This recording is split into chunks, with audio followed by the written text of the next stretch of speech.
موضوع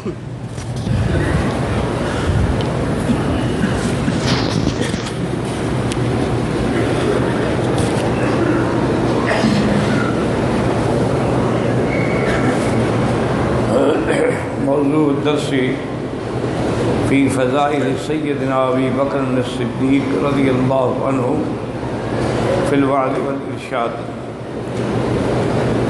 الحمد للہ وکفا والصلاة والسلام علی خاتم الانبیاء سیدنا وحبیبنا وقرۃ اعیننا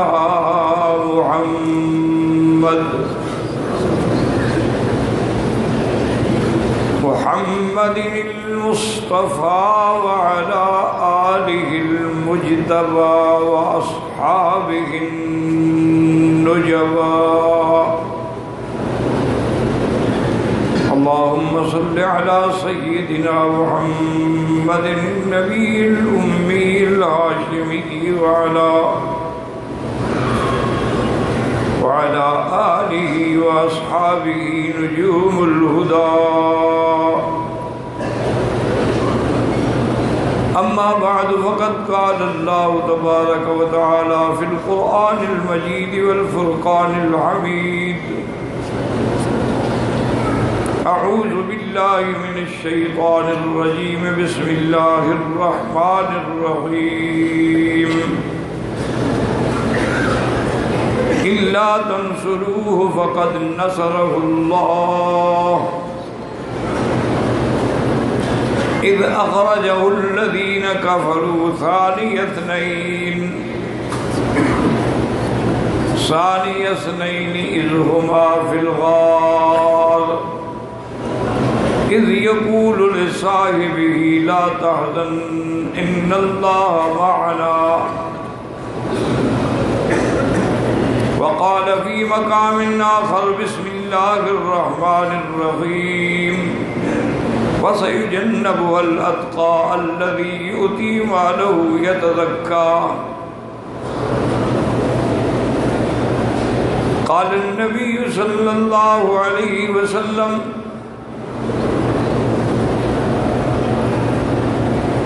لا تسبوا أصحابي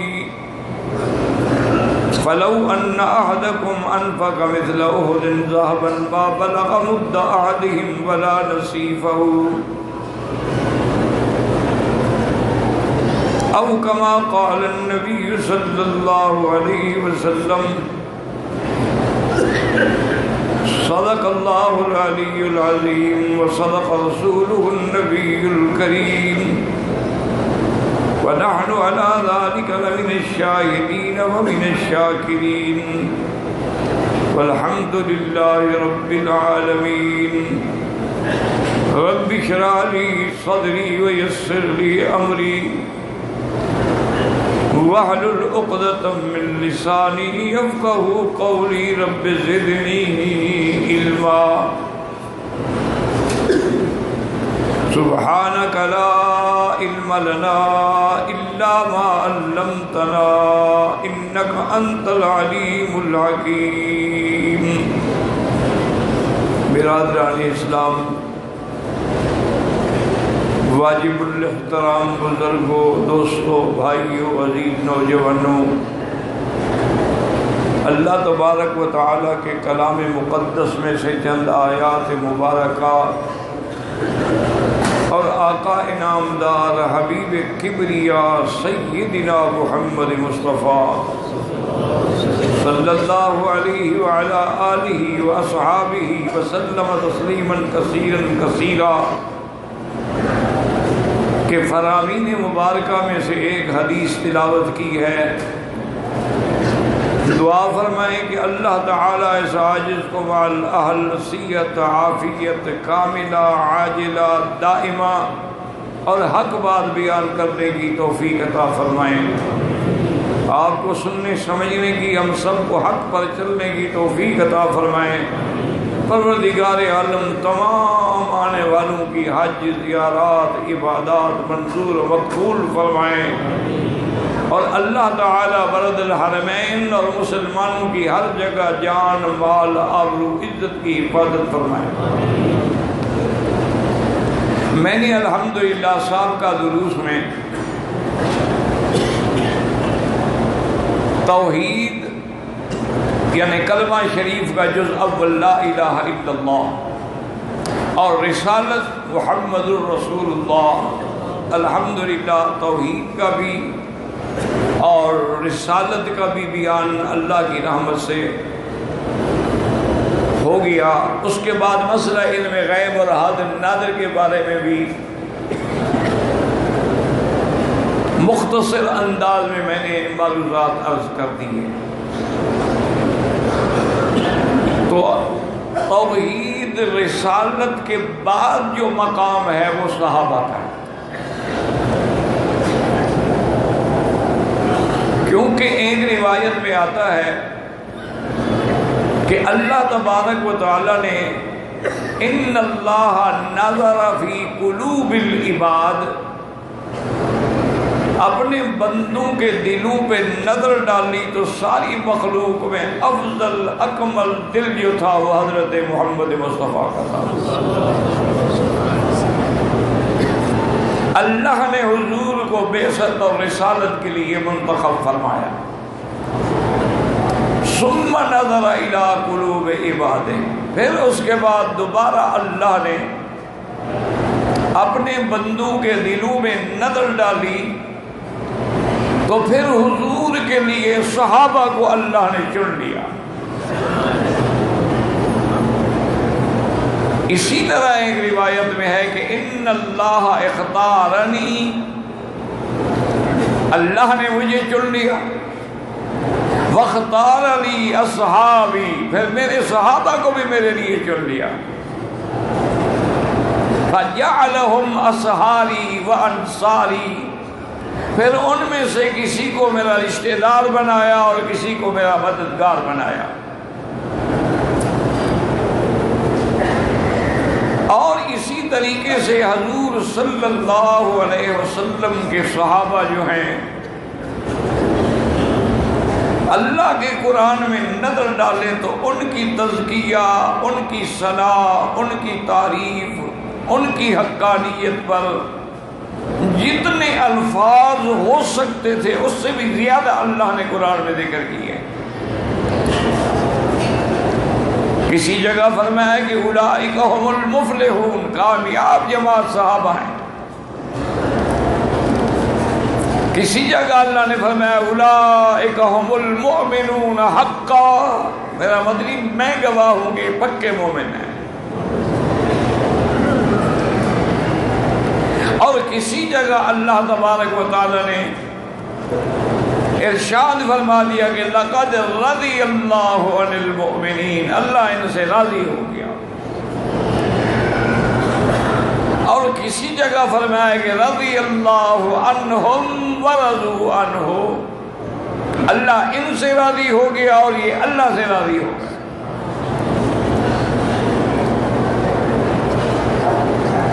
اور پھر کتنے لاکھوں صحابہ ہیں، ہمارا ایمان ہے 1 لاکھ سے کچھ زیادہ تو حضور کے ساتھ حجۃ الوداع میں تھے، تو حجۃ الوداع میں سارے تو نہیں آ گئے تھے، تو اس کا معنی یہ ہے کہ لاکھوں میں صحابہ تھے۔ پھر ان لاکھوں میں اللہ تبارک و تعالی نے حضور کے لیے ان 4 کو چن لیا ہے، خلفاء راشدین ابی بکر، عمر، عثمان، علی رضوان اللہ علیہم اجمعین۔ پھر ان 4 میں سے بھی اللہ نے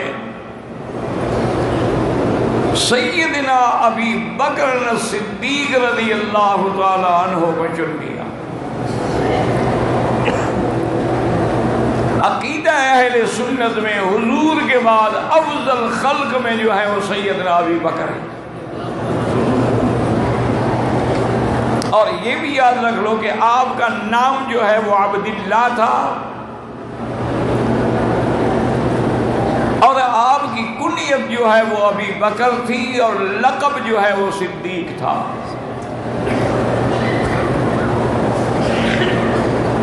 اور اسی طرح آپ کے والد کا نام عثمان تھا اور ان کی کنیت جو ہے ابی قحافہ تھی، اور آپ کی والدہ کا نام جو ہے وہ سلمہ تھا اور اس کی کنیت ام الخیر تھی۔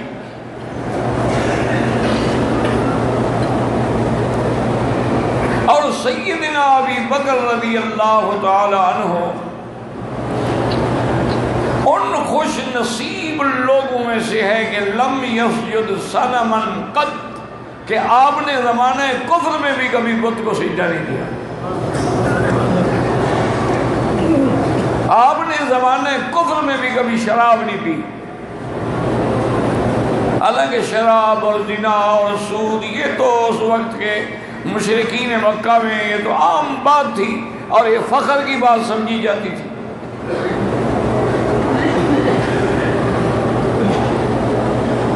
حضرت ابو بکر رضی اللہ تعالی عنہ اسلام لانے سے پہلے بھی حضور کے ساتھ تعلق اور دوستی تھی۔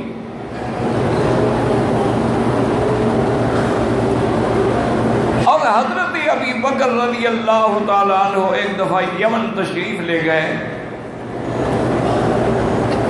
وہاں ایک ازدی بہت بڑا ان کے مسلک کا عالم تھا، راہب تھا، تو اس کی جو یعنی عبادت گاہ تھی اس کے قریب جا کے سیدنا ابو بکر نے قیام کیا۔ اس کو پتہ لگا تو وہ باہر آیا، اس نے پوچھا کہ بھئی کون لوگ ہیں؟ انہوں نے کہا جی مکے کے لوگ ہیں، تجارت کے لیے جا رہے ہیں۔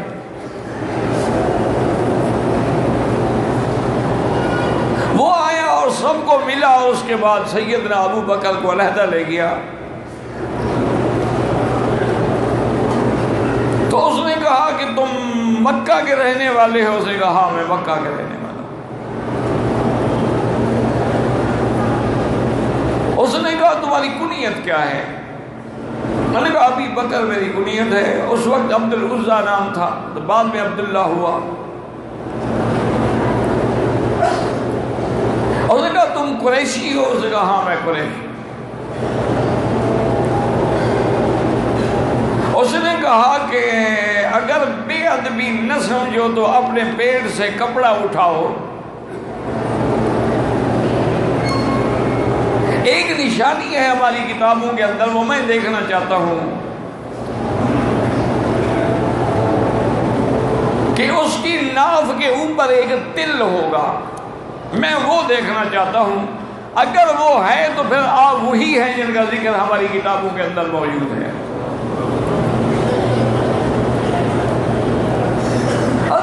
کہتے میں سن رہا تھا اور حیران ہو رہا تھا، اس نے کپڑا اٹھایا دیکھا اور وہ تو بالکل گم سم ہو گیا اور کہنے لگا ابشر یا ابا بکر، تمہیں مبارک ہو، ایک نبی پیدا ہوگا محمد الرسول اللہ، جس کے سب سے پہلے ساتھی تم بنو گے۔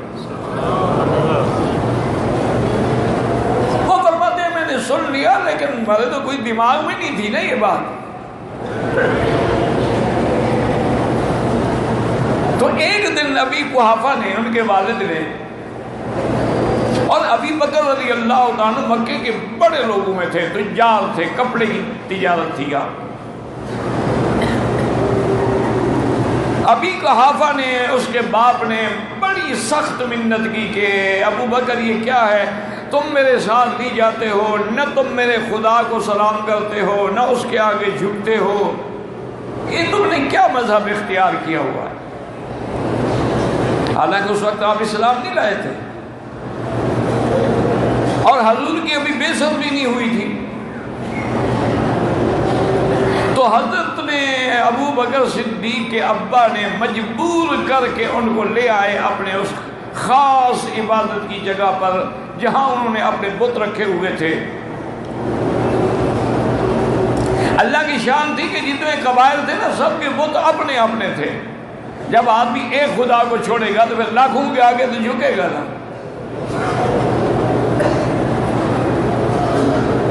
یعنی صرف کعبۃ اللہ کے اندر زمزم پہ، صفا پہ، مروہ پہ، اندر حتیم میں تقریباً 360 بت رکھے ہوئے تھے۔ حضرت ابوبکر جب مجبور ہوئے تو والد کے ساتھ چلے گئے۔ وہ کہتے میں گیا تو میرے باپ کا وہ جو خدا بنا ہوا تھا، جو بت بنا ہوا تھا، اور اس پہ جناب بڑے پھول لگے ہوئے تھے اور خوشبوئیں ڈالی ہوئی تھی، تو نے کہا ابھی بغیر اس کو سجدہ کرو۔ نے کہا ابا جان دیکھیں، آپ نے مجھے بتا دیا، سمجھا دیا ہے، عبادت میں مزہ آتا ہے جب آدمی تنہا ہو۔ بس آپ جائیں، اب میں بالکل آج آپ کے خدا کو بالکل ٹھیک ٹھاک راضی کروں گا۔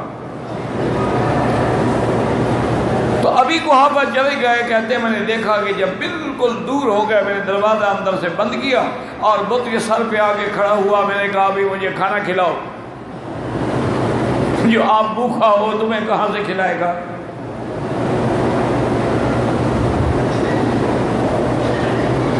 میں نے کہا چلو کھانا وانا نہیں ہے، پانی ہی پلا دو۔ وہ کیا جواب دے؟ بت بھی کبھی جواب دیتے ہیں؟ اچھا جن کو تم سجدہ کرتے ہو وہ کبھی جواب دیتے ہیں؟ نہیں، غور کر لو، حرم میں بیٹھے ہو، میری باتوں میں نہ آؤ، اللہ نے عقل بھی تو دیا ہے نا۔ بھائی جن کے تم سجدے کرتے ہو، منتیں مانگتے ہو، نولاتے بیٹھتے ہو، طواف کرتے ہو، غلاف چڑھاتے ہو، دیگیں تقسیم کرتے ہو، ان نے بھی کبھی جواب دیا ہے آپ کو؟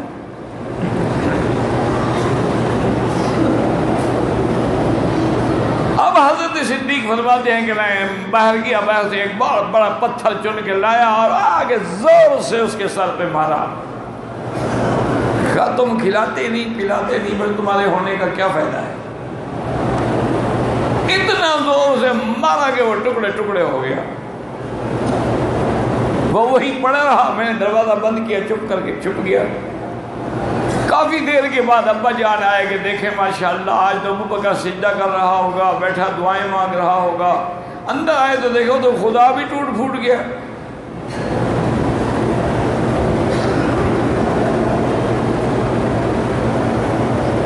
اب دیکھیں یعنی وہ ٹوٹ گیا تو ابھی کو آبا غصے میں لال ہو کے گھر آیا اور کہا کہ یا ابی بکر، ابی بکر کی اماں، آج ابو بکر نے ایسا کام کیا ہے کہ اب مجھے ملے گا نا تو میں اس کو اتنا ماروں گا کہ ساری زندگی یاد رکھے گا۔ اس نے کہا بتاؤ تو صحیح کیا کیا؟ میں نے کہا کمال ہے، میرے خدا کو توڑ دیا، پوچھتی ہو کیا کیا؟ اچھا خدا بھی ٹوٹ جاتے ہیں؟ کیا خیال ہے آپ کا؟ بھی حرم میں بیٹھے ہو، خدا بھی ٹوٹتا ہے؟ اچھا اور جو ہمارے پیر مرشد مزاروں میں دفن ہیں، ان کی مزاریں کبھی ٹوٹ جاتی ہیں؟ کوئی سیل آ گئی، سیلاب آ گیا، طوفان آ گیا، اچھا ان کے خلاف اگر پرانے ہو جائیں تو تم خود نئے ڈالتے ہو یا پیر صاحب خود منگوا لیتے ہیں؟ بس جب اللہ ناراض ہونا عقل چھن جاتا ہے۔ لاکھ طواف کرو، مدینہ پاک جاؤ، مسئلے سمجھ نہیں آتے، اور اللہ راضی ہو جائے تو ایک لفظ میں بھی توحید سمجھ آ جاتی ہے۔ تو حضرت ابی بکر کی اماں نے کہا کہ یا ابی قحافہ میرے بیٹے کو کچھ نہ کہنا۔ میں نے کہا کیوں؟ اور نے کہا جب یہ میرے پیٹ میں تھا اور میں مکے کی وادیوں سے گزرتی تھی تو آواز آتی تھی کہ یا امت اللہ بالتحقیق ابشری بالولد العتیق لقبہ فی السماء صدیق وہو للنبی صاحب ورفیق۔ فرمایا آواز آتی تھی کہ اے اللہ کی بندی، مبارک ہو جو تیرے پیٹ میں ہے، اس کا تو لقب آسمانوں میں بھی صدیق ہے، اور ایک نبی پیدا ہوں گے محمد مصطفیٰ جن کا یہ رفیق ہوگا۔ تو فرمایا ابی قحافہ ان ابنی لہو شان، میرے بیٹے کا شان ہوگا، ایک مقام ہوگا، اس کو کچھ رکھو۔ اور اللہ تبارک و تعالیٰ کی شان دیکھیں، کہ بعثت کے بعد حضور پاک نے جب ابو بکر پہ اسلام پیش کیا ہے، حضور فرماتے ہیں سب نے سوال کیے، سب نے پوچھا، ایک صدیق ہے جس نے کچھ نہیں پوچھا اور کہا ابصر یدک یا رسول اللہ، حضور ہاتھ بڑھائیں مجھے کلمہ پڑھائیں۔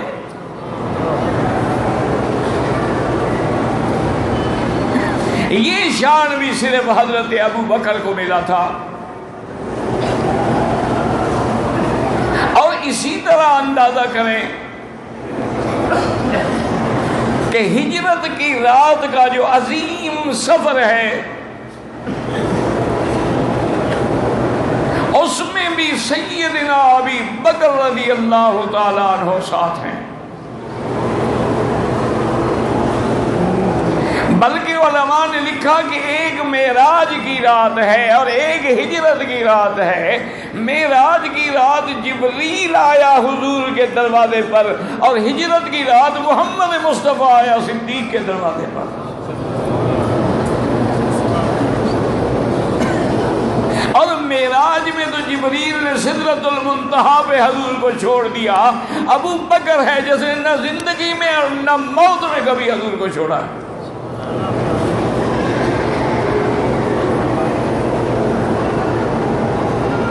اسی لیے سیدنا ابو بکر صدیق رضی اللہ تعالیٰ عنہ فرماتے تھے کہ مجھے تین چیزیں محبوب ہیں، حبب الی من الدنیا بثلاثن، دنیا میں تین چیزیں مجھے محبوب ہیں، النظر الی وجہ رسول اللہ، کہ میری آنکھیں ہوں اور محمد مصطفیٰ کا چہرہ، والبنت فی خدمت رسول اللہ، میری بیٹی ہو اور حضور کے گھر میں حضور کی خدمت کرے، والمال فی ید رسول اللہ، مال میرا ہو اور ہاتھ محمد مصطفیٰ کے ہو صلی اللہ علیہ وعلا آلہ وسلم۔ اور اسی طرح ایک دن بی بی عائشہ فرماتی ہے کہ حضور نے بیٹھے تھے اور بڑے خوش بیٹھے تھے، تو میں نے پوچھا کہ یا رسول اللہ یہ جو آسمانوں میں ستارے ہیں، اتنی ستاروں کے برابر بھی کسی کی نیکیاں ہوں گی؟ حضور نے فرمایا ہاں عمر کی ہوں گی۔ تو بی بی فرماتی ہے میں حیران ہو گئی، میں نے کہا حضور این حسنات ابی بکر، پھر ابو بکر کی نیکیاں کہاں گئیں؟ اس نے کہا عائشہ کیا کہہ رہی ہو، اس حضرت عمر کی ساری نیکیاں ابو بکر کی ایک نیکی کے برابر بھی نہیں ہو سکتی۔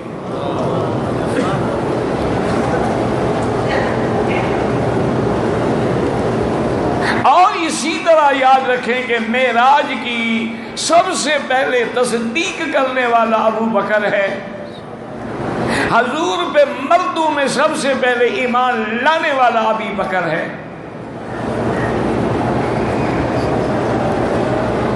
اسی لیے روایات ہے نا کہ سب سے اول ایمان بی بی خدیجہ لائی، اسی طرح روایت ہے کہ سب سے اول ایمان ابی بکر لائے، اسی طرح روایت ہے کہ سب سے اول ایمان علی لائے، اسی طرح روایت ہے کہ سب سے پہلے ایمان زید لائے۔ اب یہ چار روایات ہیں، منکرین حدیث کو موقع ملتا ہے وہ حدیثوں کا ہی انکار کر دیتے ہیں کہ یہ چار باتیں کیسے ہو سکتی ہیں، لیکن جو عاشق محمد مصطفیٰ ہیں، جو صحیح معنی میں محدثین ہیں، جو صحیح معنی میں علماء ہیں، انہوں نے کہا چاروں حدیثیں ٹھیک ہیں، عورتوں میں سب سے پہلے ایمان لانے والی خدیجہ ہے، اور بڑوں میں سب سے پہلے ایمان لانے والا ابو بکر ہے، اور بچوں میں سب سے پہلے ایمان لانے والا علی ہے، اور غلاموں میں سب سے پہلے ایمان لانے والے زید۔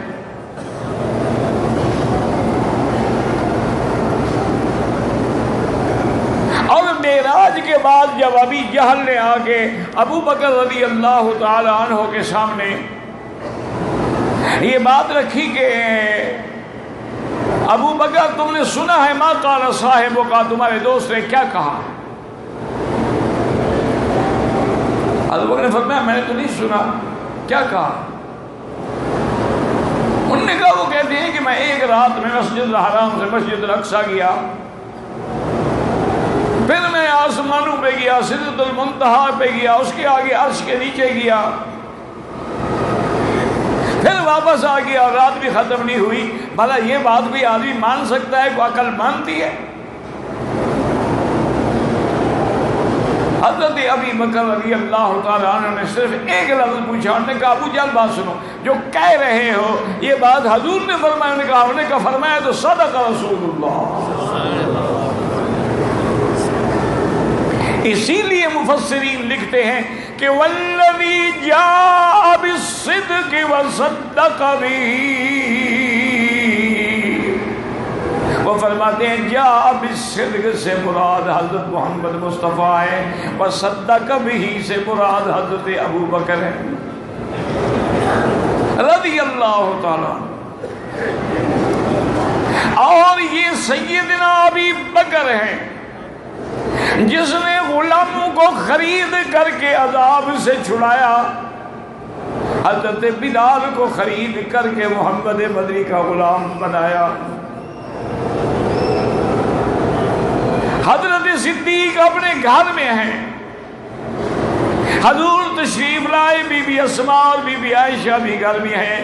وہ کہتی ہیں ہم حیران ہو گئے کہ اس وقت تو حضور کبھی ہمارے گھر میں نہیں آتے ہیں، آج اتنی گرمی میں آپ کیسے تشریف لائے ہیں، آ کے بیٹھے ہیں حضور؟ آپ نے فرمایا ابو بکر آپ سے خاص بات کرنی ہے، بچوں کو ایک طرف کر دیں۔ اس نے کہا یا رسول اللہ گھر کے اندر کون ہے؟ میری بیوی ہے، میری بیٹیاں ہیں، یہ ان کی تو جان آپ پہ قربان ہے، ان سے کیا پردہ ہے؟ حضور نے فرمایا کہ ابو بکر مجھے اللہ نے حکم دیا ہجرت کرنے کا،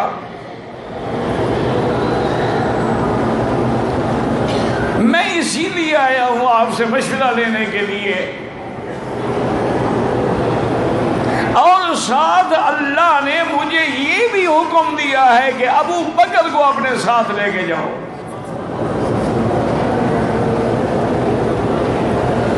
فبکا ابی بکر، حضرت ابو بکر خوشی سے رو پڑے کہ یا رسول اللہ اللہ نے میرا نام بھی لیا۔ فرمایا ہاں اللہ نے حکم دیا۔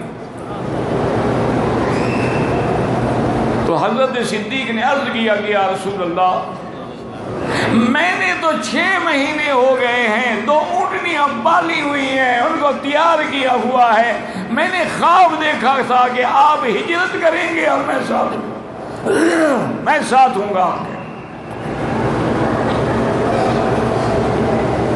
حضور صلی اللہ علیہ وسلم نے ہر بات سمجھا دی۔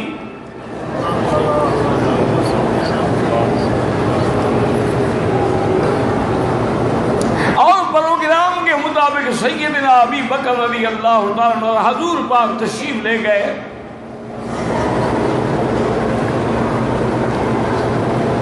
یہ مشورہ کا جو راستہ ہے نا مسیال، اسی راستے سے حضور تشریف، اسی راستے میں حضرت صدیق کا گھر بھی تھا اور مسجد ابی بکر صدیق بھی تھی، شار ابراہیم الخلیل کے قریب۔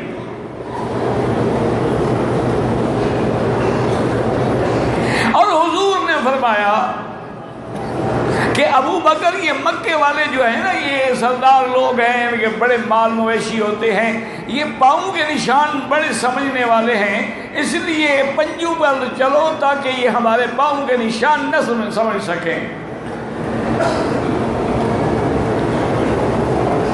کہتی ہیں کہ حضور نے جب اپنے پنجوں پہ چلے تو حضرت صدیق کہتے ہیں میں نے دیکھا کہ حضور کے پنجوں میں خون بھر گیا چلنے سے، تو میں نے کہا کہ یا رسول اللہ آپ کھڑے ہو جائیں، آپ کی تکلیف میں برداشت نہیں کر سکتا ہوں، میں بیٹھ جاتا ہوں، آپ میرے کندھے پہ سوار ہو جائیں۔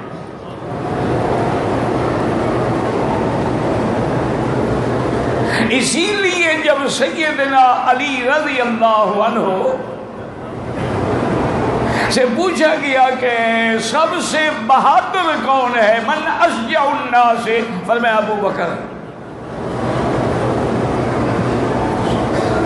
پوچھنے والے نے کہا کہ حضرت علی آپ جیسا بہادر تو کوئی نہیں، ابو بکر آپ سے بھی کون؟ کہا ہاں مجھ سے بھی بہادر ہے، حضور نے کعبۃ اللہ میں مجھے حکم دیا تھا کہ میں بیٹھ جاؤں اور حضور میرے کندھے پہ کھڑے ہو کے تصویریں مٹا ڈالیں کعبے کی دیوار سے۔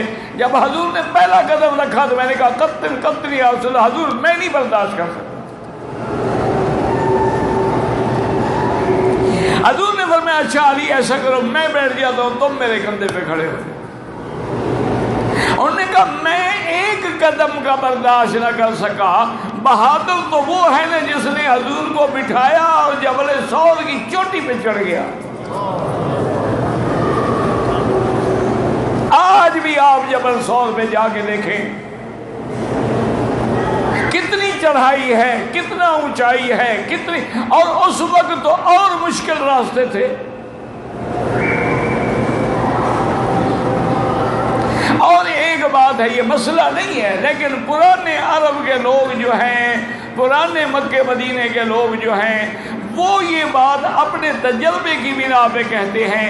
وہ کہتے ہیں کہ اللہ کی شان ہے، آج 1400 سال گزر گئے ہیں، لیکن اگر کوئی شیعہ جس کے دل میں ابو بکر کے لیے بغض ہے، گالیاں دیتا ہے، وہ اس غار پہ کبھی نہیں چڑھ سکتا۔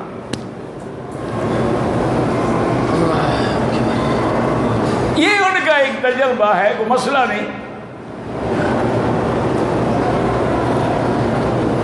تو انہوں نے کہا کہ حضرت ابو بکر نے کہا ہاں بالکل، اور جب بدر کی جنگ ہو رہی تھی حضور کے لیے ہم نے چھپر بنایا تھا تاکہ حضور اس چھپر کے اوپر بھی رہیں اور نیچے بھی رہیں۔ اب مسئلہ یہ تھا کہ اس چھپر پر حضور کا پہرا کون دے گا؟ تو سب سے پہلے ابو بکر اٹھے، اخذ بسیفہ شاہرا وقام عند رسول اللہ، انہوں نے کہا جاؤ سب آرام کرو، میں حضور پہ پہرا دوں گا۔ تو پھر سب سے بڑا بہادر ابو بکر ہے کہ میں ہوں۔ اسی طرح امام جعفر صادق رحمت اللہ علیہ بیٹھے تھے کہ ایک آدمی نے مسئلہ پوچھا،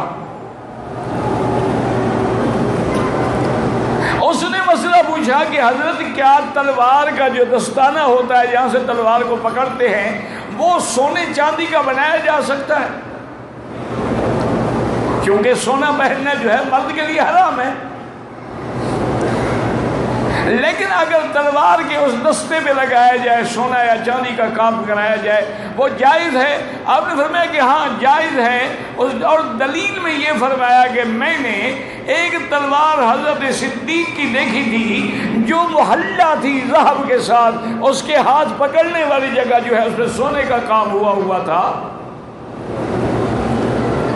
اس بندے نے کہا کہ حضرت جعفر سے کہ آپ ان کو صدیق کہہ رہے ہیں، فبصب جعفر، حضرت جعفر غصے میں اٹھے اور فرمایا نعم هو صدیق صدیق صدیق ومن لم يصدقه لا صدق الله في الدنيا والآخرہ، وہ صدیق ہے اور جو اس کو صدیق نہ مانے اس کو اللہ قیامت دنیا آخرت میں سچا نہ کرے۔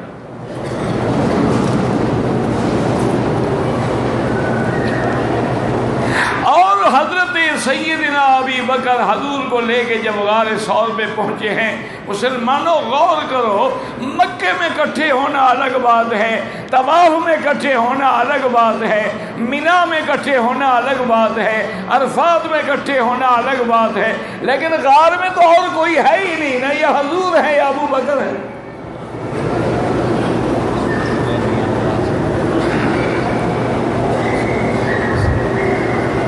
اور حضرت ابی بکر رضی اللہ تعالیٰ عنہ نے غار کو صاف کیا، اندر تشریف لے گئے، اور کافر جو تھے مشرکی، اور دیکھیں ساری خدمت جو ہے وہ ابو بکر کے گھرانے کے لیے ہے۔ آپ کا بیٹا ہے، آپ کا غلام ہے، وہ بکریاں لے کے آتے تھے صبح کو رات تاکہ ان نشانات کو مٹا ڈالیں، ان کا غلام جو ہے وہ دودھ لے کے آتا تھا، اور عبداللہ ابن اریکت جو ہے وہ اونٹنیاں لے کے انتظار میں چھپا ہوا تھا، اور سب سے پہلی بار جو ہے وہ ابو بکر کے گھرانے میں ان کی بیٹی بی بی اسما کو پڑی ہے کہ ابو جہل جب آیا اس نے پوچھا این ابو، تمہارا باپ کہاں ہے؟ اس نے کہا اللہ عالم کہاں پہنچے ہوں گے، مجھے کیا پتا ہے۔ ابی جہل نے اتنی زور سے تھپڑ مارا، اسما بچی تھی، اتنی زور سے بدبخت نے تھپڑ مارا ان کے دائیں گال پہ کہ بائیں کان میں جو بالی تھی وہ ٹوٹ کے وہاں جا پڑی، لیکن ما تکلمت بشیء، کوئی بات راز نہیں کھولا محمد مصطفیٰ کا۔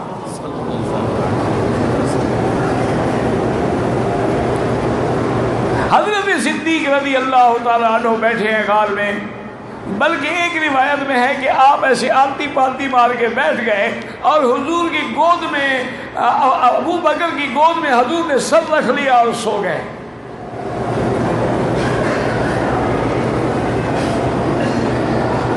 اب سیدنا ابو بکر دیکھ رہے ہیں، نظر پڑی تو اوپر کافر جو ہے وہ پہاڑ کی چوٹی پہ پہنچے ہوئے ہیں اور اس میں درد بھی ہے، تو گھبرا گئے کہ بھئی دشمن آ گئے۔ جب پہاڑ کی چوٹی پہ آ گئے ہیں تو اب تو ہمیں یہ ڈھونڈ لیں گے۔ جب گھبرائے اور آپ کے آنسو نکلے، بعض لوگوں نے یہ بھی لکھا ہے کہ سانپ نے ڈس لیا، لیکن کسی صحیح حدیث مبارک میں یہ بات نہیں ہے۔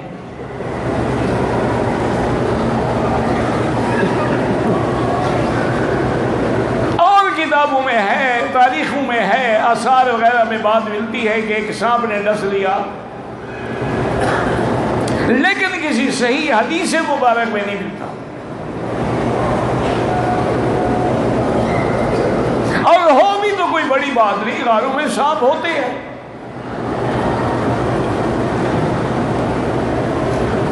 حضور پاک نے جب دیکھا تو ابو بکر نے اشارہ کیا کہ حضور دشمن تو اوپر پہنچ گئے۔ حضور پاک کی زبان مبارک سے نکلا کہ ما ظنک باثنین اللہ ثالثہما، ابو بکر ان دو کے بارے میں کیا گمان ہے جن کے ساتھ تیسرا خدا ہو؟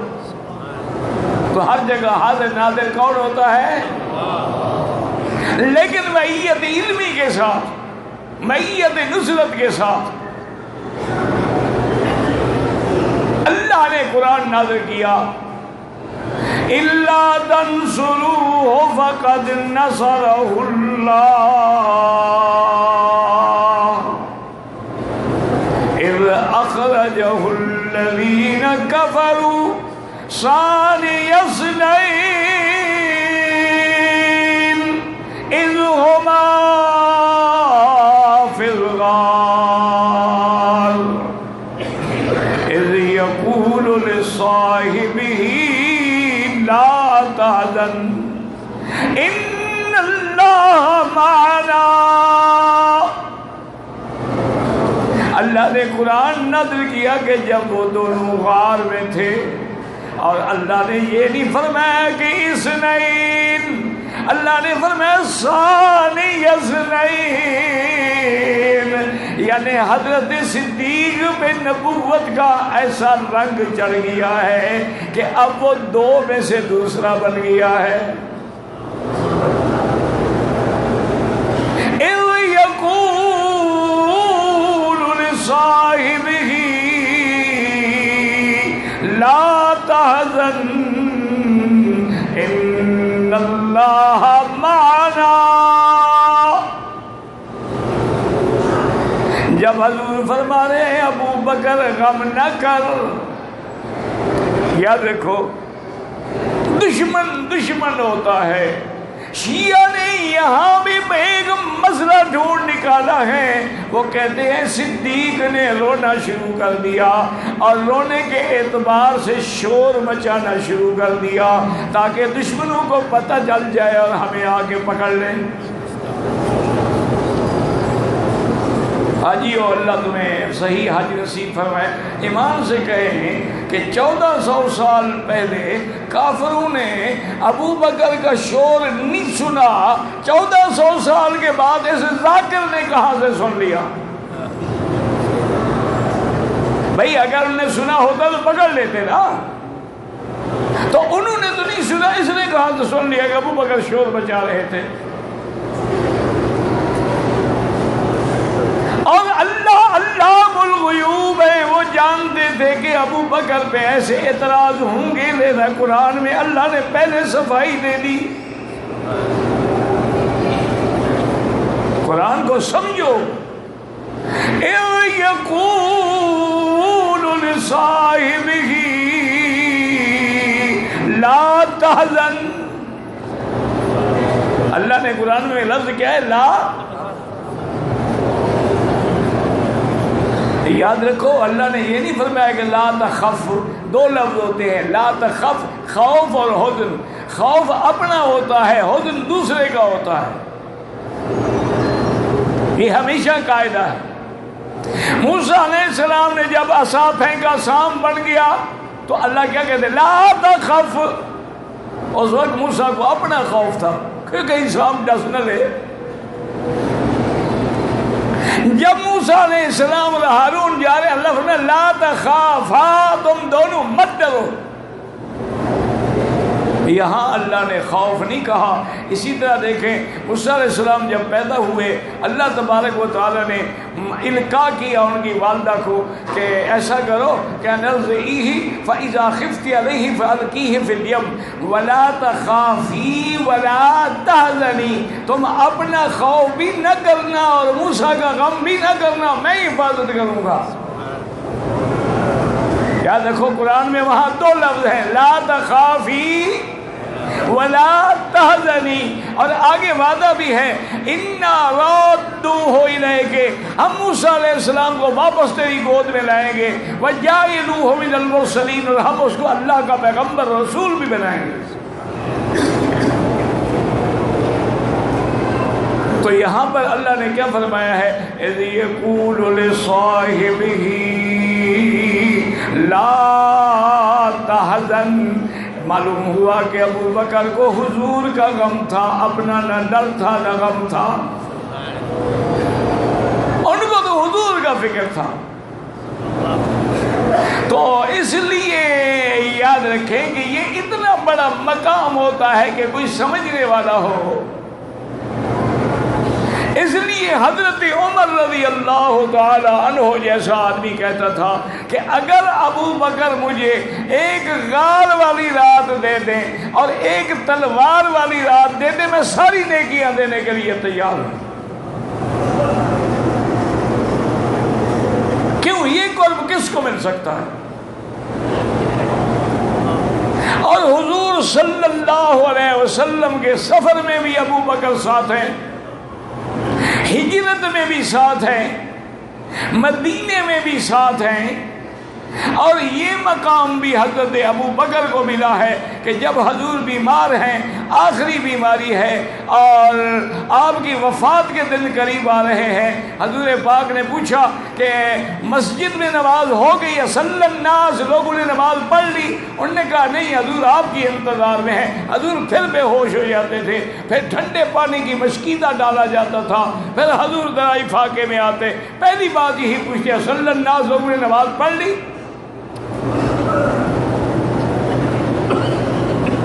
تیسرے دفعہ پھر حضور نے فرمایا کہ مروا ابا بکر فلیصلی بالناس، آپ نے فرمایا ابو بکر کو حکم دو کہ میرے مصلی پہ کھڑے ہو کے نماز پڑھائے۔ اسی لیے جب حضرت علی سے پوچھا گیا تھا من اعلم الناس، حضور کے صحابہ میں بڑا عالم کون تھا، تو حضرت علی نے فرمایا کہ ابو بکر۔ انہوں نے کہا حضور آپ مدینۃ العلم ہیں؟ انہوں نے کہا نہیں، سب سے بڑا عالم جو ہے وہ ابو بکر تھا، کیونکہ حضور فرماتے ہیں کہ امام مسجد میں نماز کا امام اس کو بنایا گیا فَلْيَؤُمُّكُمْ أَعْلَمُكُمْ بِكِتَابِ اللَّهِ، جو سب سے زیادہ علم رکھتا ہو، فَلْيَؤُمُّكُمْ أَقْرَأُكُمْ، جو سب سے زیادہ بہتر قرات کرنے والا ہو۔ اگر دونوں عالم ہیں، دونوں قاری ہیں، فَلْيَؤُمُّكُمْ أَكْبَرُكُمْ سِنًّا، پھر وہ امام بنے جو عمر میں بڑا ہے۔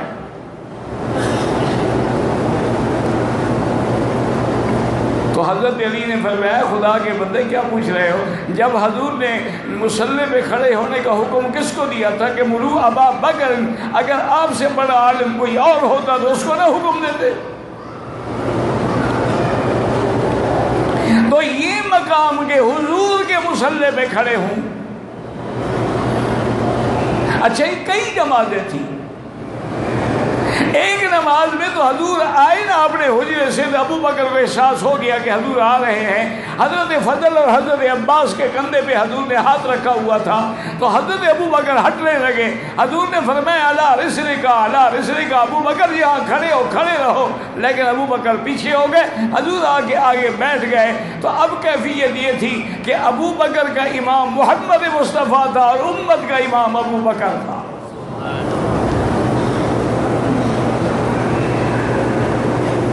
جب سلام پھرا تو حضور نے فرمایا تم کیوں ہٹ گئے مصلی سے؟ انہوں نے کہا مارے ابن ابی قحافہ یا رسول اللہ، ابی قحافہ کے بیٹے کی کیا طاقت ہے کہ آپ کے ہوتے ہوئے مصلی پہ کھڑا ہو؟ جب آپ آ گئے پھر کون مصلی پہ کھڑا ہو سکتا ہے؟ حضور نے فرمایا تم کو میں نے حکم دیا تھا۔ تو یہ مقام بھی حضرت ابو بکر کو ملا۔ اور حضور کی وفات کے بعد جب صحابہ سارے کے سارے گھبرا گئے اور مدینے میں گویا تاریکی چھا گئی، ظلمت چھا گئی، حضرت عمر جیسا بندہ جو ہے وہ ہل گیا، تلوار لے کے کھڑا ہو گیا کہ جو کہے گا کہ محمد مصطفیٰ پہ موت آ گئی ہے میں گردن اڑا دوں گا۔ حضرت عمر جیسا آدمی جو محدث ہے، جو عبقری ہے، جو وزیر النبی المصطفیٰ ہے، اتنے غصے میں ہے کہ تلوار نکال کے کھڑے ہیں اور کہتے ہیں کہ جو بھی کہے گا نا کہ محمد مصطفیٰ پہ موت آ گئی ہے میں تلوار سے گردن اڑا دوں گا۔ حضرت ابو بکر تشریف لائے، کسی سے بات نہیں کی، حضور کے منبر میں کھڑے ہوئے اور اعلان کیا کہ یا ایھا الناس، اے لوگوں سنو، من کان یعبد محمدا فإن محمدا قد مات۔ میں تم میں سے اگر کوئی محمد مصطفیٰ کی عبادت کرتا تھا سن لو حضور پہ موت آ گئی ہے۔ فإن اللہ حی لا یموت، یہ صفت صرف اللہ کی ہے جس پہ کبھی موت نہیں آئے گی۔ اور اس کے بعد حضرت ابو بکر نے یہ آیت پڑھی وما محمد الا رسول قد خلت من قبلہ الرسل افإن مات أو قتل انقلبتم على أعقابكم۔ حضرت عمر کہتے ہیں جب ابو بکر نے یہ آیت پڑھی نا مجھے یہ سمجھ آیا کہ جیسے قرآن سے آج آیت اتری ہے، مجھے یاد ہی نہیں تھی کہ یہ آیت قرآن میں ہے۔ تو اس وقت بھی نظام عالم کو اور نظام مصطفیٰ کو سنبھالنے والے ابو بکر تھے۔ اور حضور کو جب خلافت مل گئی ہے اور لوگوں نے زکوٰۃ دینے سے انکار کر دیا، انہوں نے کہا قرآن میں ہے خذ من اموالہم صدقۃ تطہرہم بہا وزکیہم وصلی علیہم، یہ تو حضور کو حکم تھا کہ ہمارا مال لیں۔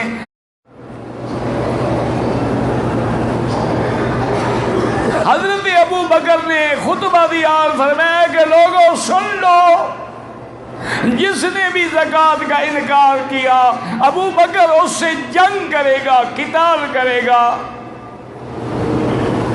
حضرت عمر آئے، آ کے حضرت ابو بکر کو پکڑ لیا اور کہا کیا کہہ رہے ہو؟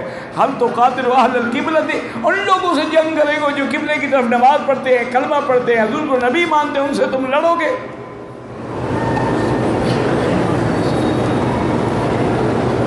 حضرت ابو بکر جیسا نرم دل آدمی لیکن دین اسلام کو سنبھالنا تھا، اپنا مکہ بنا کے حضرت عمر کے سینے میں مارا اور یہ لفظ کہے جبار فی الجاہلیت و خوار فی الاسلام۔ عمر تم جاہلیت میں کفر میں تو بڑے بہادر بنتے تھے، اسلام میں آ کے بزدل ہٹ جانا راستے سے۔ واللہ لو منعونی اکالا لقاتلتموہ، حضور کے زمانے میں اگر وہ اونٹ کی رسی بھی دیتے تھے، اب رسی بھی نہیں دیں گے تو میں ان سے بھی جنگ کروں گا۔ حضرت عمر کہتے ہیں میں جا کے مسجد کے سائے میں بیٹھ گیا، حضرت ابو بکر تقریر کر رہے ہیں، کہتے ہیں شرح اللہ صدری، اللہ نے میرا سینہ بھی کھولا کہ ابو بکر سچ کہہ رہا ہے۔ آج اگر زکوٰۃ کا کوئی منکر ہے، کل کوئی نماز کا منکر ہوگا، پرسوں کوئی قرآن کا منکر ہوگا، ترسوں کوئی دین کے فرائض کا منکر، تو دین ختم ہو جائے گا۔ حضرت عمر اٹھے اور کہا رحم اللہ ابا بکر، ابو بکر تجھ میں اللہ کی کروڑوں رحمتیں ہوں، عمر تیرا سپاہی بن کے لڑے گا۔ تو یہ مقام جو ہے یہ بھی سارا ابو بکر کو ملا رضی اللہ تعالی عنہ وارضاہ۔ دعا کریں اللہ ہمیں یاد رکھے کہ علامت اہل سنت والجماعت میں ہے حب الشیخین، ابو بکر اور عمر کی محبت نہ ہو اس کا اہل سنت سے کوئی تعلق نہیں رہتا۔